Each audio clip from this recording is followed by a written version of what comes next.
This Black History Month, we are both honoring history and looking ahead to the future. The Underground Railroad Education Center in Albany is expanding, incorporating history into its future. The Underground Railroad Education Center in Arbor Hill right now, you see a historic house filled to the brim with stories of freedom seekers and a rich history of the citizens who helped those people to freedom. This is the Stephen and Harriet Myers residence. It was a headquarters for Underground Railroad activity in the Capital Region. And soon, it will be restored as well as have a new neighbor. One of the really special elements as well is that when the Interpretive Center is open, we will be able to restore the Stephen and Harriet Myers residence to its elegant state. And we're thrilled to bits about that. The Interpretive Center will be right next door, and many steps are underway to make that happen. There are just so many meetings and so many steps and issues and things that we have to go through in the process. It's kind of mind-boggling sometimes. Paul Stewart, a co-founder here, says they're in contract now for federal funding through the Environmental Protection Agency and are taking donations to help with flexible funding for things like permits. Right now, before construction can begin, archaeologists are reviewing items they found on the site. Paul said digging here before a build is a must since it is a historical area. These are bones, shells, and wood. You'll probably get sign right there. Usually bones, we're talking about animal bones from food. They've been finding things on this site of the Stephen and Harriet Myers residence, though, for years. Bottles, pipes, plates, an unbroken jug.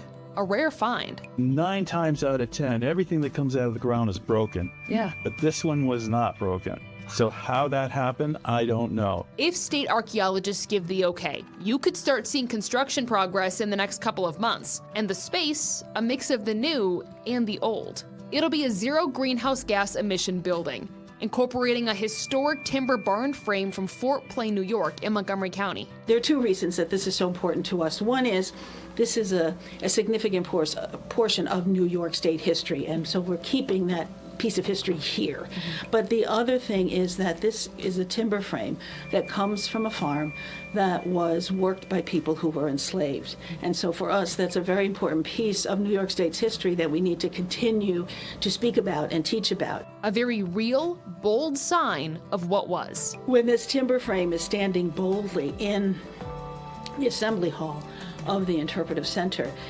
we'll be able to very tangibly speak about New York's involvement in the institution of slavery, but we'll also be able to talk about repurposing such a piece of history to speak about liberty and democracy and so on. Using it as a structural framework for building community. The Stewarts hope the Interpretive Center will be a space for events, conferences, and a space for people in extreme weather events like heat waves or extreme cold. Plus, bringing essential services. Farmers markets make all the sense in the world to us because Arbor Hill is a food desert, and so this would be an opportunity to use this space to provide fresh and healthy food to folks who would be interested. A space to help your neighbor, just like people on this site have been doing for almost 200 years.